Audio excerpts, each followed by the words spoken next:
Pasar a nuestra predicación de esta mañana. Les voy a pedir que por favor puedan acompañarme en oración antes de comenzar. Dios, te damos gracias por tu iglesia local, Señor, del Divino Redentor. Señor, somos una iglesia pequeña, en una comunidad pequeña, Señor, comparado con el país, con la tierra, somos pequeñitos. Comparados con el universo, somos más pequeñitos todavía, Señor. Pero tú nos escogiste. Ese Dios que los cielos no lo pueden contener, nos ha prometido su presencia en este lugar. Dios, te agradecemos por estar aquí con nosotros y te pedimos que nos hables por medio de tu palabra. Queremos conocerte más y agradarte más, Señor. Te rogamos por aquellos que por diversas circunstancias no han podido estar aquí esta mañana, que consueles sus corazones, Dios, y aquellos que pudiendo estar han decidido poner otras cosas como prioridad, también te rogamos que les concedas arrepentirse, Señor, y les concedas ver lo grande que es su pecado al poner los afanes de este mundo por encima de ti, porque este es el día que tú has establecido para venir a visitar a tu pueblo, Señor. En el nombre de Cristo Jesús te pedimos que nos hables en esta mañana, que llenes nuestros corazones con tu palabra, Señor, que transformes nuestras mentes y que guíes nuestras vidas para darte gloria y honra. Oramos en Cristo Jesús. Amén. Hermanos, Jesús ha salido de Getsemaní. Lo vimos unas semanas atrás. La semana pasada vimos cómo Judas entregaba a Jesús. Y bueno, esta mañana acabamos de leer cómo el Sanedrín está enjuiciando a nuestro Señor Jesucristo. Y vamos a ir ahí al versículo 53 y 54. Lo voy a leer yo en voz alta y te voy a pedir que puedas acompañarme con tu vista. Dice así: trajeron pues a Jesús al sumo sacerdote y se reunieron todos los principales sacerdotes y los ancianos y los escribas. Y Pedro le siguió de lejos hasta dentro del patio del sumo sacerdote y estaba con los alguaciles calentándose al fuego. Hermanos, Pedro, al acercarse a la lumbre, hermanos, estaba entrando en la tentación que Jesús le había advertido. ¿Cómo no va a pecar Pedro contra el Señor? ¿Cómo no lo va a negar, hermanos, si Pedro se está calentando en la hoguera de los enemigos de Jesús? Se está calentando en el fuego, en esa fogata que los soldados prendieron. Esos mismos soldados que lo van a abofetear, que le van a escupir y que se van a burlar de él. Hermano, ¿cómo Pedro no va a pecar contra el Señor si lo sigue de lejos y lo sigue en contra de las mismas advertencias que Jesús le ha dado? Hermanos, y esa advertencia no es solo para Pedro.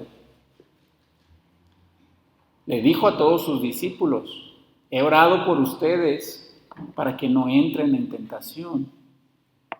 Pero aquel que precisamente creía que no había manera de engañar, de traicionar a su maestro, a él específicamente le dice: me negarás 3 veces. Hermanos, el Señor ora constantemente por los suyos, está día y noche, cada momento interviniendo por aquellos que Él escogió para ser salvo y que vino a comprar en la cruz con su sangre. Por lo tanto, hermano, no entres en la tentación que el Señor te advierte. No actúes en contra de sus oraciones. Hermanos, no confíes en el amor que tienes por el Señor. No confíes en tu arrepentimiento. No confíes en tu fe, en tu conocimiento. No confíes en tus fuerzas, sino en las palabras de Jesús que advierte: he orado para que no entres en tentación. Dijimos la semana pasada, si fuera suficiente la voluntad de los discípulos, entonces Jesús no oraría por ellos. Les diría nada más: te advierto. Pero como el Señor sabe que son débiles, les dice, te advierto, pero también oro por ti.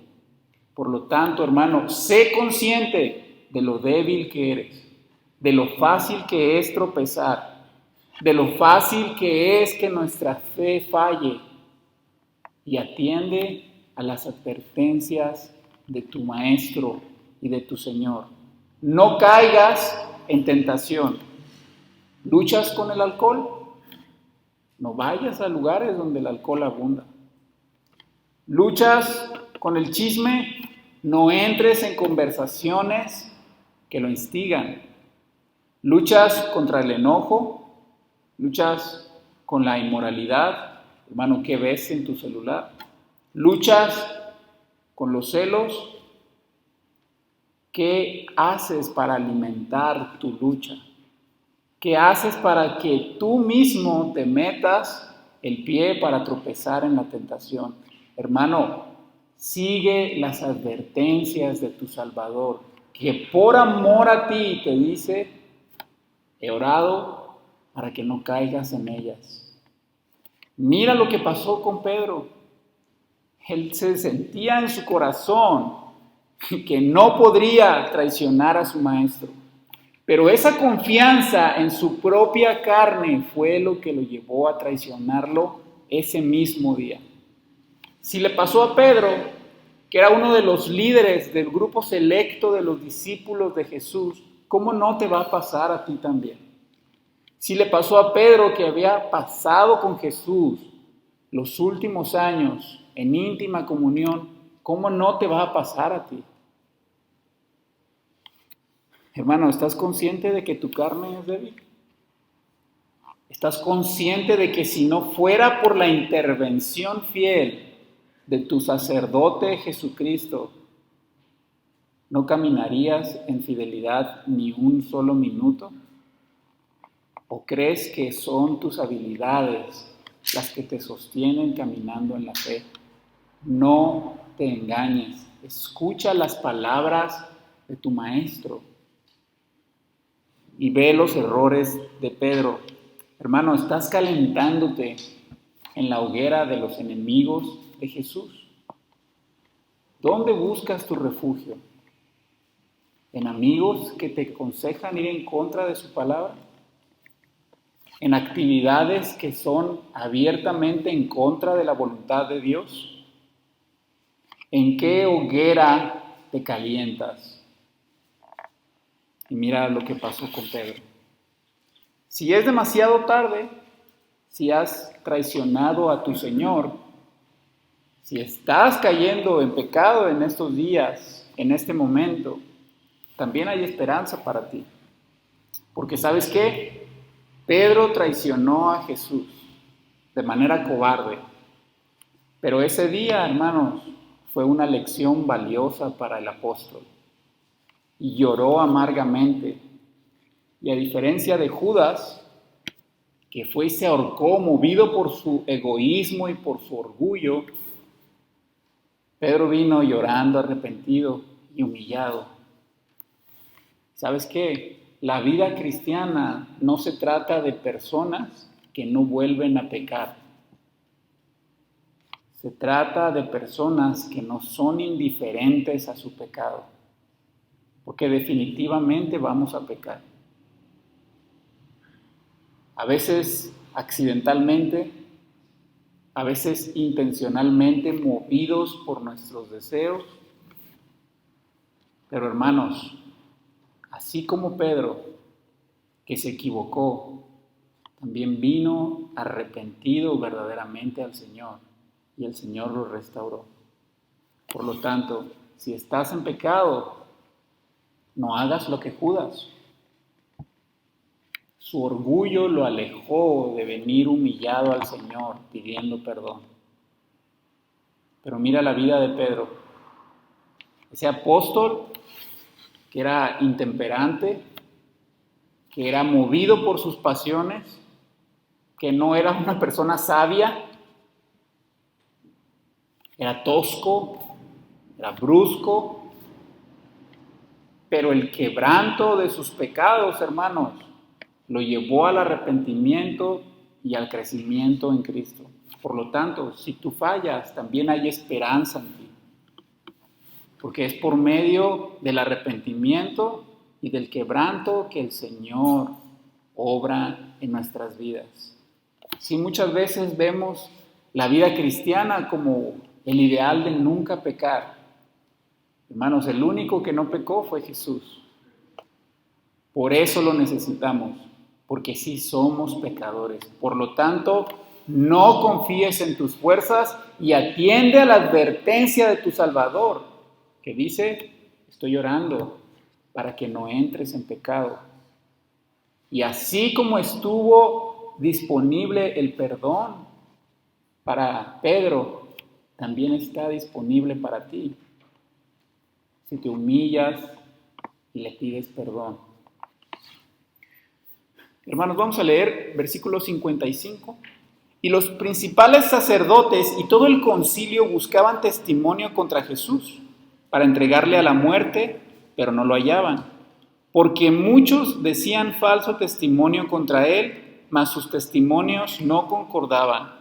Entonces, levantándose unos, dieron falso testimonio contra él, diciendo, nosotros le hemos oído decir, yo derribaré este templo hecho a mano, y en 3 días edificaré otro hecho sin mano, pero ni aún así concordaban en el testimonio. Si leíste con atención, vas a ver que decía ahí que había un sumo sacerdote, pero que había sacerdotes principales. Y la razón de esto, hermanos, no era porque estaba escrito en las Escrituras, valga la redundancia. Esta ley la había hecho Roma, y entonces el emperador romano escogía un sumo sacerdote cada año. Y estos sumos sacerdotes principales eran esos sumos sacerdotes que habían sido años anteriores y que ahora habían sido relegados de su cargo. ¿Por qué te digo esto? Porque en el arresto de Jesús hay muchas anomalías. Estas personas habían quebrantado distintas leyes respecto a cómo se enjuiciaba y se arrestaba a alguien. Por eso Jesús les dice, contra ladrón vienen en mí en la noche. ¿No pudieron ir por mí cuando era día y enseñaba en el templo? ¿Sabes? Tampoco se podía enjuiciar en las noches. El Sanedrín debía juntarse en un lugar y entonces tener un juicio en el día. Pero ni se hizo en el lugar correcto, ni a la hora correcta, ni de la forma correcta. ¿Por qué es importante notar esto? Porque, irónicamente, ellos están buscando testimonios contra Jesús y están tratando de elaborar todo este juicio para hacer parecer que lo están juzgando de manera justa, de manera conforme a la ley. Pero han roto sus propias leyes que ellos como religiosos habían inventado, han roto las leyes de Dios y de una forma irónica siguen montando este teatro para decir que en realidad sí lo están haciendo conforme a la voluntad de Dios.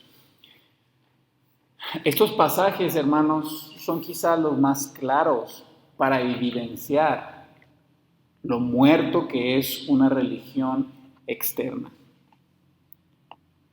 Porque todo lo que están haciendo, lo están haciendo no por ignorancia, lo están haciendo porque odian a Jesús.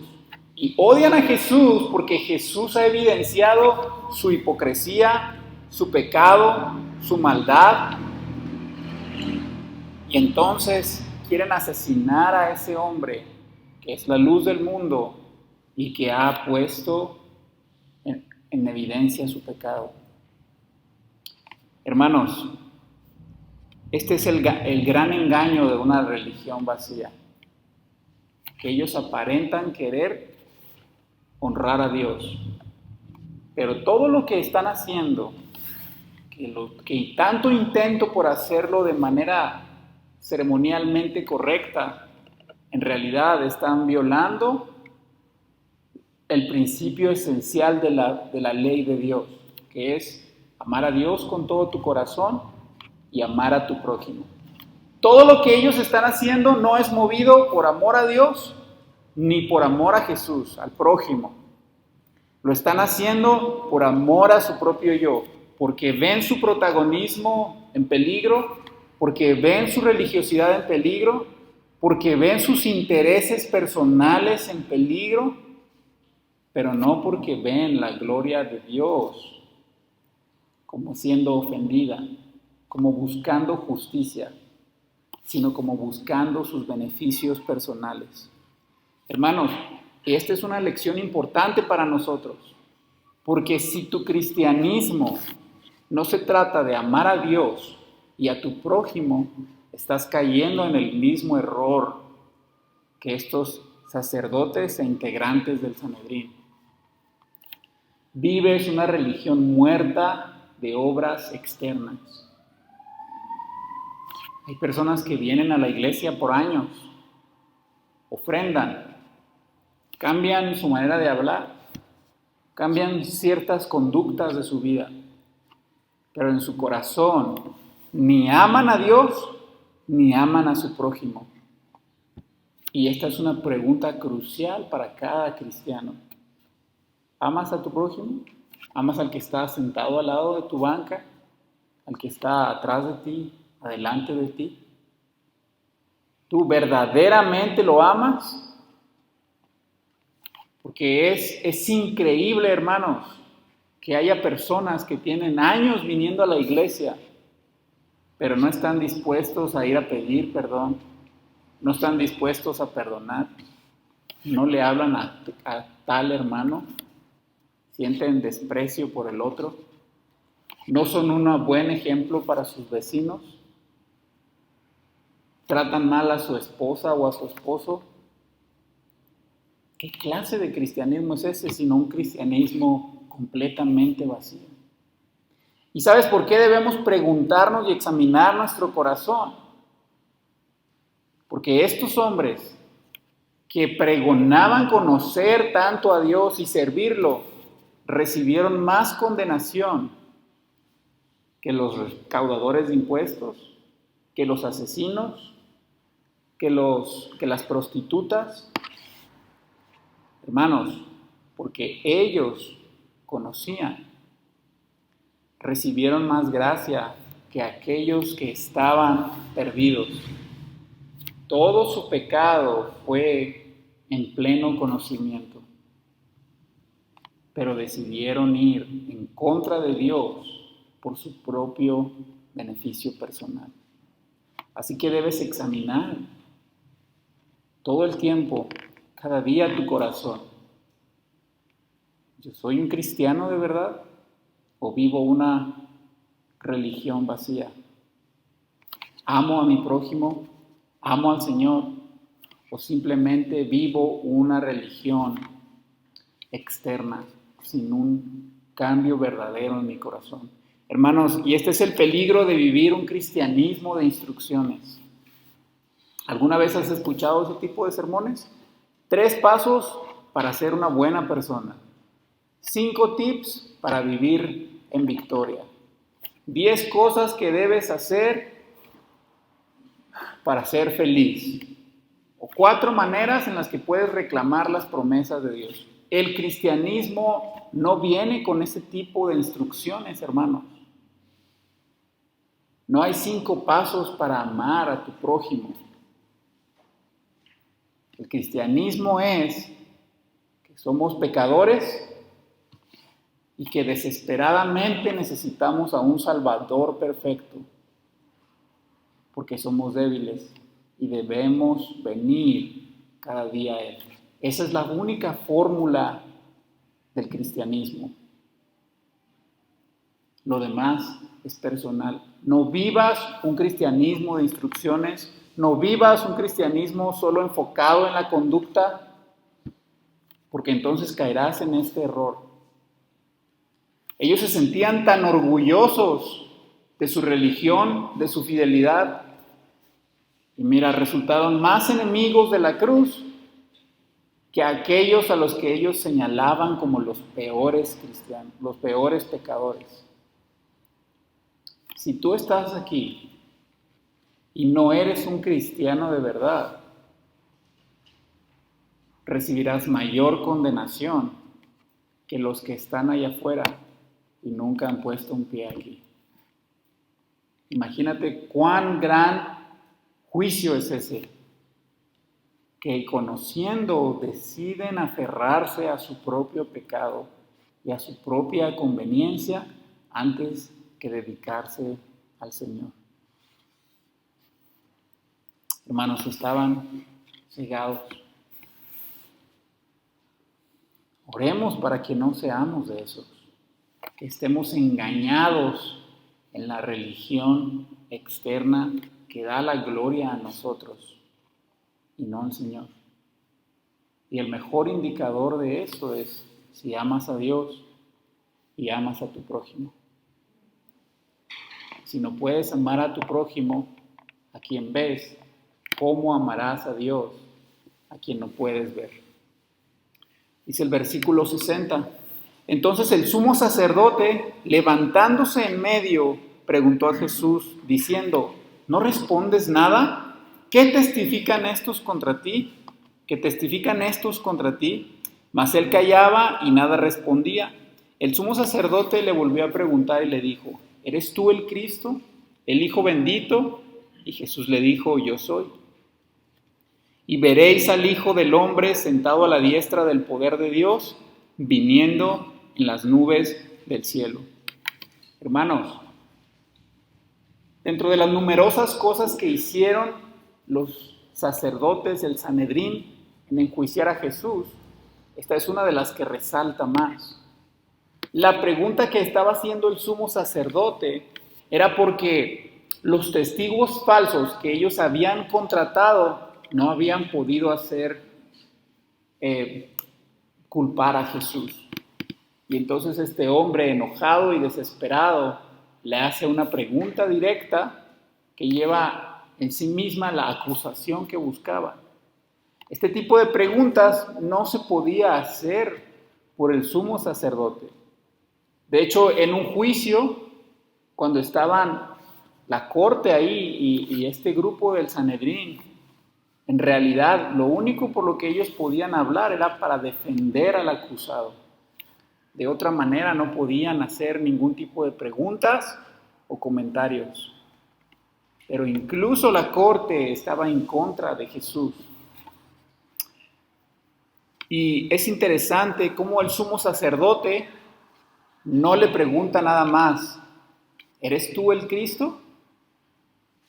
Le dice, ¿eres tú el Cristo? ¿El Hijo de Dios, del Dios bendito? No solo le preguntó que si era el ungido, el Mesías o el Cristo, que es lo mismo, porque ha habido otros Cristos.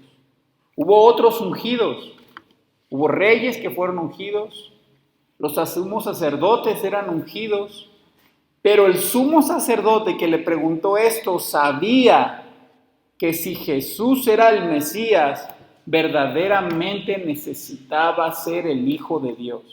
El sumo sacerdote tenía pleno conocimiento de las profecías y de lo que se necesitaba para cumplirlas. Sabía pues que si Jesús era quien decías decir, entonces tenía que contestar que él verdaderamente era el Hijo de Dios. Y sabes, este es un buen pasaje para que lo tengas en mente si te toca hablar con algún testigo de Jehová. En Juan, capítulo 5, en el Evangelio de Juan, tú puedes ver cómo ellos se escandalizan, como lo va a hacer el sumo sacerdote, porque le preguntan si él es el Hijo de Dios. Y él dice que sí. Y entonces ellos le llaman blasfemo, porque al admitir que él es el Hijo de Dios, se está haciendo igual a Dios. Por lo tanto, decir que el Hijo, que Cristo es el Hijo, no es constituirlo un Dios diferente, sino decir que es el mismo Dios. Hermanos, fíjense cómo el sumo sacerdote no se atrevió a decir, ¿eres tú el Hijo de Dios? Le dice, ¿eres tú? el Hijo del bendito. Qué gran contradicción de estas personas. Porque por reverencia a Dios no decían la palabra Dios, usaban otros títulos, pero en su corazón lo odiaban. Tenían una reverencia externa, pero en su corazón eran aborrecedores de Dios y todo lo que Dios representaba. Pero el título que el sumo sacerdote le da es altamente preciso para el Señor. Porque bendito, hermanos, en el griego es Macarios. Y Macarios, bendito, significa feliz. Y hemos dicho anteriormente que el Señor es infinitamente feliz. Él no se sentía solo, Él no se sentía triste y por eso creó los ángeles y el universo. Él ya era eternamente, infinitamente, plenamente feliz. Él creó el universo, Él creó los cielos, el ejército de los ángeles, para comunicar su felicidad con nosotros, su plenitud con nosotros. Hermanos, y el Señor es feliz porque se deleita en sí mismo, en su propia gloria, en lo que Él es. Y sabes, la Biblia nos enseña en Hebreos que Jesús es el resplandor de la gloria de Dios. Y por lo tanto, la felicidad de Dios está en Jesús y no en nosotros. Así que verdaderamente Él era el Hijo del bendito y la razón de por qué Dios es el bendito. Dios, por eso cuando Jesús es bautizado, la voz del cielo dice: ese es mi Hijo amado, en quien yo me deleito. Es Jesús el deleite y el gozo de la Trinidad, el gozo del Padre. Y hermanos, quiere decir entonces que si Jesús es tanto así para satisfacer, complacer, deleitar, llenar de gozo la divinidad, ¿cuánto más no puede ser nuestro gozo, nuestra plenitud y nuestro deleite? Por lo tanto, hermanos, no caigamos en el error de estos que condenaban a Jesús. ¿Cuán lejos estaban de ser felices? Porque rechazaban abiertamente la gloria de Dios. Hermanos, y más triste aún, que su conocimiento de las profecías, en vez de ser usado para salvarlos, para llevarlos a la salvación y a la comunión con Dios en Cristo, era un conocimiento que los estaba condenando. A mayor conocimiento, mayor condenación.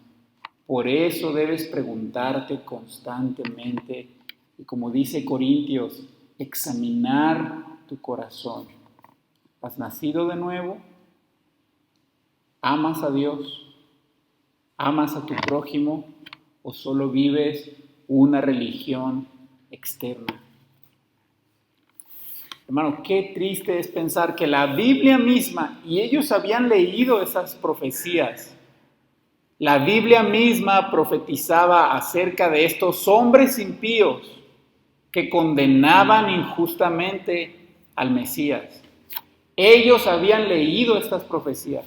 Ellos comprobaron con sus propias preguntas que Jesús cumplía esas profecías y aún así estaban cegados por su propio odio a Jesús y su amor a la carne y su amor al yo, de que eran parte de ellas, pero en lo malo, en lo negativo, se estaban condenando a sí mismos. Pero Jesús, hermanos, Él callaba y nada respondía. Y como nos dice Lucas, verdaderamente Él callaba, porque si contestaba, y de nada iba a servir. Él sabía que no creerían, pero después, hermanos, él les respondió para que no dijeran después, si al menos hubiéramos oído algo de él, habíamos creído. Pero él respondió la pregunta del sumo sacerdote para sellar su juicio. Hermano, esto debe hacer temblar nuestros corazones, porque el Señor le ha permitido a muchas personas escuchar su palabra. Como dice Hebreos, disfrutar del don de Dios, disfrutar el poder de Dios, haber deleitadose en la belleza de su palabra y después rechazarlo. Hermanos, estos recibirán mayor condenación. No queremos que tú dudes de tu salvación, pero sí queremos que no te vayas al infierno pensando que no estarás ahí, que no te vayas al infierno en paz, engañado, pensando que escaparás de ahí cuando en realidad estás atesorando para ti ira. Examina tu corazón, hermano. Estos hombres sabían más de las Escrituras que tú y yo. Memorizaban a veces todo el Antiguo Testamento y su corazón los engañó. ¿Cuánto más no estás tú propenso a caer en el engaño de tu propio corazón, hermano, y a ser juzgado por tu propio conocimiento de las palabras del Señor? Hermanos, dice el versículo 63. Entonces el sumo sacerdote, rasgando su vestidura, dijo: ¿qué más necesidad tenemos de testigos? Habéis oído la blasfemia, ¿qué os parece? Y todos ellos le condenaron, declarándole ser digno de muerte, y algunos comenzaron a escupirle y a cubrirle el rostro y a darle de puñetazos y a decirle: profetiza. Y los alguaciles le daban de bofetadas. Hermanos, ¿por qué este hombre rasgó sus vestidos? Porque esas rasgaduras de los vestidos estaba dramatizando, por así decirlo, estaba enfatizando el veredicto. Se sentía tan ofendido por la blasfemia de Jesús que rompió sus vestiduras. ¿Y sabes qué? Esta es la señal más flagrante de que rompían las leyes de Dios al ejercer el sumo sacerdocio.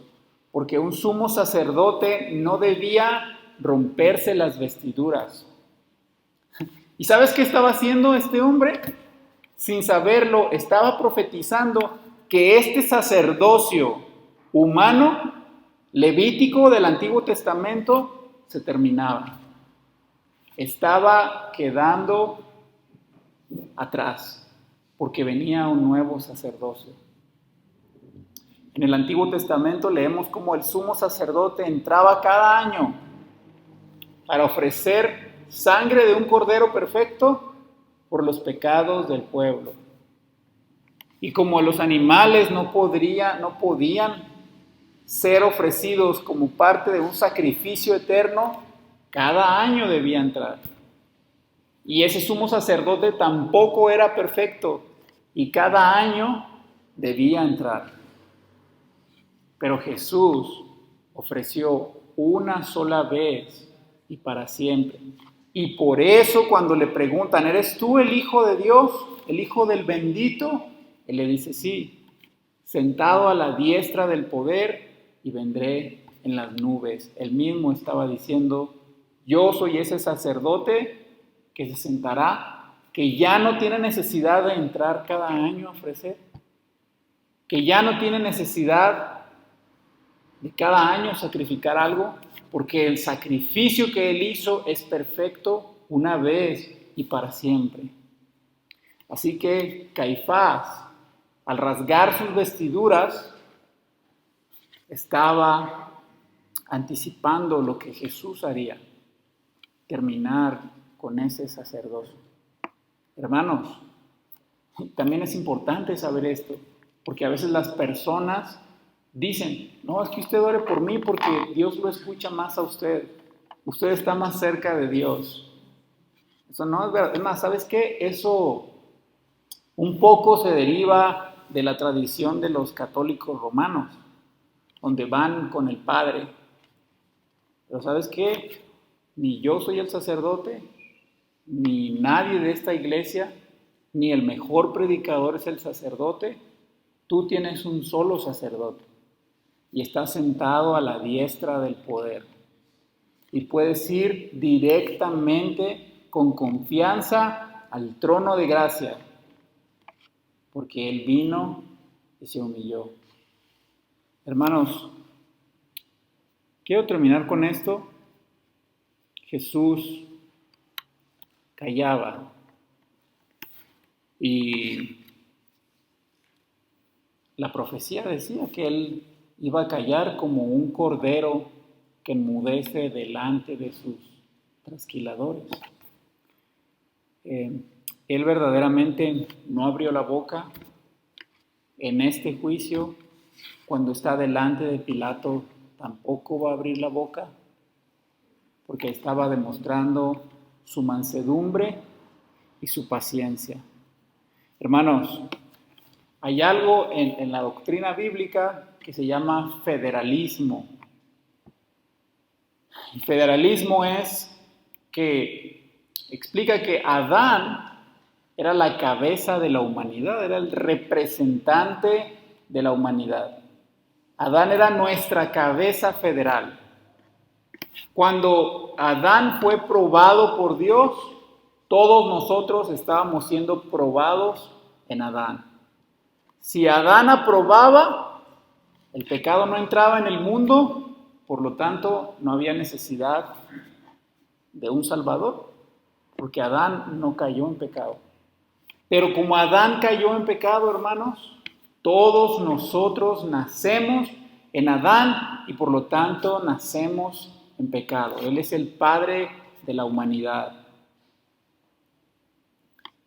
Así que cuando Adán pecó, cuando Dios vino a juzgar a Adán, Adán no se quedó callado.